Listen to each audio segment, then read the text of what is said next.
Express अब कुछ बात करते हैं। ईद कुर्बान की आमद है और शहर शहर में जो मवेशी मंडियां हैं वो सज चुकी हैं।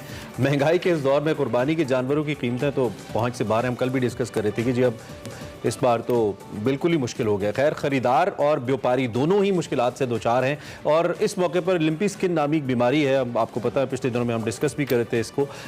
इसने ख़तरे की घंटी बजा दी और पाकिस्तान में भी इसके केसेस देखने में आए थे। मंडियों में जानवरों को चेक तो किया जा रहा है कि कोई इससे मुतासिर ना हो, लेकिन फिर भी एहतियात बहुत ज़रूरी है। जो कौमी इदारा सेहत है उसने ईद उल अज़हा पर जो कॉन्गो वायरस है इसके फैलने का खतरा भी जाहिर कर दिया है, तो इससे भी एहतियात बहुत ज़रूरी है।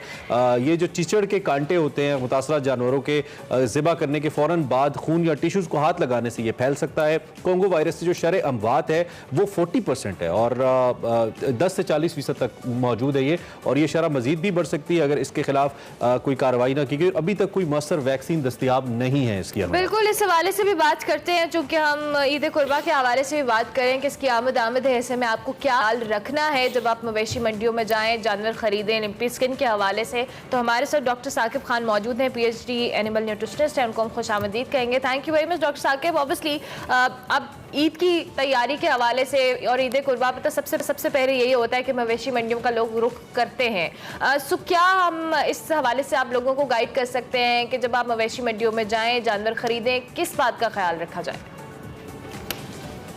वालेकुम सलाम, थैंक यू सो मच। जो है वो इस करंट टॉपिक के हवाले से बात करने का आपने मुझे मौका दिया। देखें, इस वक्त शहरी के लिए, स्पेशली कराची के लोगों के लिए या ओवरऑल पाकिस्तान में जो भी मवेशी मंडी जानवर परचेज़ करने के लिए जा रहे हैं, वहाँ जाने के वक्त सबसे पहली जो चीज़ है वो देखी जाती है वो है कि जानवर सेहतमंद है या नहीं है। अब कुछ ऐसे में सिंपल चीज़ें आपके साथ जो है वो शेयर कर दूंगा अपनी आवाम के साथ, ताकि वो जब मंडी में जाएँ तो उनको आसानी से जो ना आइडिया हो जाता है। जब आप जाएँ, सबसे पहले कोशिश करें कि दिन के टाइम पे डे लाइट में जो है वो मंडी का रुख करें, क्योंकि दिन में जो है ना आपको सही तरीके से जानवर की जो है ना वो पहचान हो सकती है कि उसकी कंडीशन कैसी है। क्योंकि इस वक्त सबसे ज़्यादा लंपी स्किन डिजीज़ फैली हुई है ओवरऑल पाकिस्तान में। कराची में तो अल्हम्दुलिल्लाह 2-3 माह पहले ही ये बीमारी ख़त्म हो चुकी थी, लेकिन अभी कराची की मंडी में हमेशा सबसे ज़्यादा जो जानवर आते हैं वो पंजाब की मंडी से आते हैं, पंजाब से आते हैं। ये बीमारी इस वक्त पंजाब में चल रही है, KPK में चल रही है। तो जब वहाँ से जब जानवर आ रहा है तो आप जब मंडी में जाएँ तो मंडी में ख़ास ये ख्याल करें कि जानवर की स्किन के ऊपर देखें, कहीं आपको फोड़े या इस तरह के कोई दाग तो नज़र नहीं आ रहे जो लंपी स्किन डिजीज़ के हों। सबसे पहले ये चीज़ देखनी है। उसके बाद आप जो है सबसे आसान जो चीज़ होती है जानवर को पहचानने की, जब भी जो कोई भी जानवर बीमार होगा वो आपको सुस्त नज़र आएगा। बाकी उसके साथ हर्ड में जो है 4-5 जो दूसरे जानवर खड़े होंगे, आप इसको भी देखेंगे, उनको भी देखेंगे तो वो आपको एक्टिव नजर आएंगे, प्रोएक्टिव। ये जो है वो आपको सुस्त नजर आएगा। खाना पीना सबसे बड़ा चीज़ है कि इसका जो है वो इनटेक ऑफ होगा। खाना पीना इस जानवर का जो है वो बंद होगा जो जानवर बीमार होगा।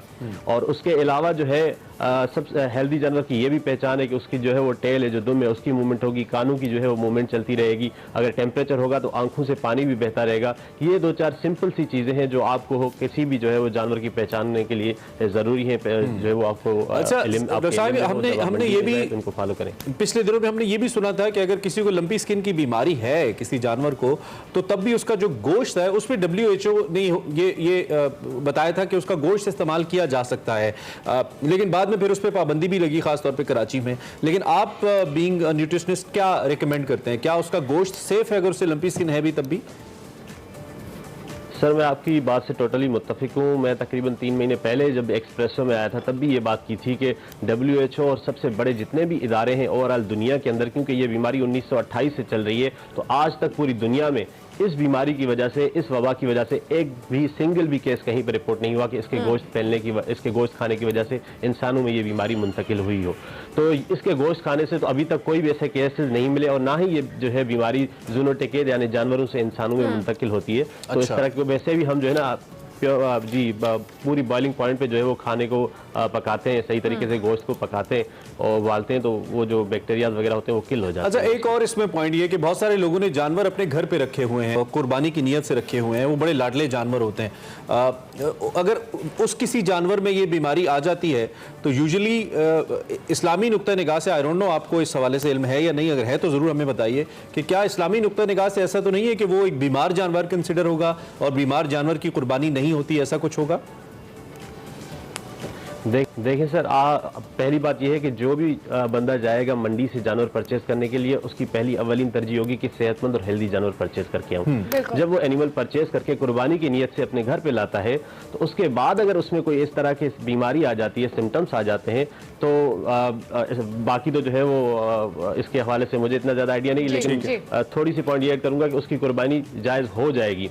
वजह यह है कि 2-4 चीज़ें जो है वो इस्लामिक पॉइंट ऑफ व्यू हवाले से कि 2 दांत होना चाहिए, सींग उसके जो है वो कोई टूटा हुआ ना हो और कोई इस तरह की बीमारी, लंगड़ापन ना हो उस जानवर के अंदर, उसकी कुर्बानी जायज़ नहीं होगी। इसको हम उस तरह की बीमारी कंसिडर नहीं करेंगे जिससे कुर्बानी का, लेकिन आपकी बात ठीक है कि हतमी राय नहीं है जी, इस पे इस्लामी नुक्ता निगाह से हम जरूर राय ले लेंगे, ये बड़ा आम सवाल है। अच्छा, दूसरी जानिब ये भी बताइए कि एक नॉर्मल जानवर जब हम खरीद रहे हैं, उसके हेल्दी होने की क्या निशानी है एक आम आदमी के लिए? क्योंकि हम जैसे लोग जब जानवर लेने जाते हैं तो हमें बाज़ औक़ात बीमार जानवर भी हेल्दी दिखा के दे दिए जाते हैं, हमें नहीं पता होता। हाँ, तो क्या ऐसी चीजें हैं जो एक बायर अपने माइंड में रखे जब वो इतने ज्यादा पैसे लगा रहा है एक जानवर के ऊपर, उसके जहन में होनी चाहिए?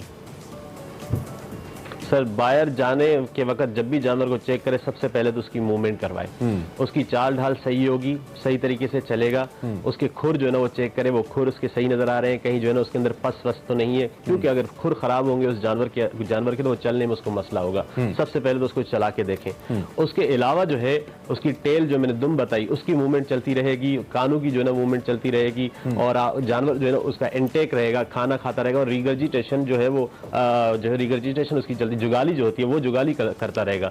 जो अनहेल्दी जानवर होता है उसकी जुगाली भी बंद होती है और खाना पीना उसका बंद होता है। ये मेन जो है वो पहचान एक हेल्दी जानवर की। ठीक हो गया। एंड पर डॉक्टर साकिब, हमारे देखने वालों को ऑब्वियसली कांगो वायरस की भी हमने बात की थी, और पहले भी हमने देखा था कि मवेशी मंडियों में इस तरह की वायरस के फैलने की वजह से काफ़ी मुश्किलात का सामना करना पड़ा था, चाहे वो खरीदार हो या मवेशी बेचने वाले लोग हों। इस हवाले से भी लोगों की अवेयरनेस के लिए कुछ बता दें।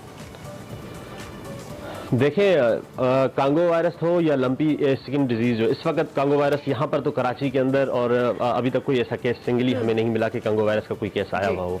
लंपी स्किन डिजीज के हवाले से पहले भी यही, और WHO की रिपोर्ट्स भी अवेलेबल हैं कि इस जानवर का गोश्त जो है वो आप खा सकते हैं। तो आप मंडी जाएं, विजिट करें और जानवर परचेज करें। बीइंग अ मुस्लिम, क्योंकि ये एक कुर्बानी, इसमें हम पीछे नहीं हट सकते इस डिजीज की वजह से। जो डिजीज WHO ने भी डिक्लेयर की हुई है कि इसका गोश्त जो है वो इंसानों में कोई बीमारी का जरिया नहीं बनता। दूसरा, आपके तवस्सुल से, आपके चैनल के तवस्सुल से महकमा लाइवस्टॉक और गवर्नमेंट ऑफ सिंध को मैं आखिरी मैसेज देना चाहूंगा। मैंने पहले भी ये कहा था कि आप अगर कोविड की तरह सर्टिफिकेट नहीं दे रहे जानवरों को, कम से कम घोटकी या कश्मीर के जो बॉर्डर्स हैं जहां से पंजाब से जानवर इफेक्टेड आ रहे हैं, एटलीस्ट आप वहां पे इनकी रोकथाम करें ताकि जो इफेक्टेड जानवर है वो यहाँ पर फिल्टर हो सके। कोई भी पंजाब की मंडी से, जी सर, देखिए कोई भी मंडी पंजाब की वहां से जानवर लाएगा, 90 से 1 लाख रुपए उसका किराया है इस वक्त जो फ्यूल की प्राइसेस हैं। तो कोई भी नहीं चाहेगा जब वहां से पंजाब से इतना किराया पे करके आ रहा है, तो अगर उसको सोराब गोट में आप एंट्री नहीं दे रहे तो कराची की दूसरी स्पोर्ट्स नहीं है वहां जाके ये सेल आउट करना शुरू कर देगा। बड़ा इंपॉर्टेंट पॉइंट है, 15 की कम से कम आप इसको चेक एंड बैलेंस थोड़ा सा रखें। और अच्छा है जी, हम भी इस प्लेटफॉर्म से ये गवर्नमेंट्स को करना चाहते हैं कि आपने अगर अभी तक कोई चेक एंड बैलेंस नहीं रखा है इसके ऊपर, खास तौर पे जो पंजाब से सिंध या सिंध से पंजाब जानवर जा रहे हैं, तो इस पे जरूर रखें ताकि बाकी जानवर मुतासिर ना हो। Saqib, thank you very much.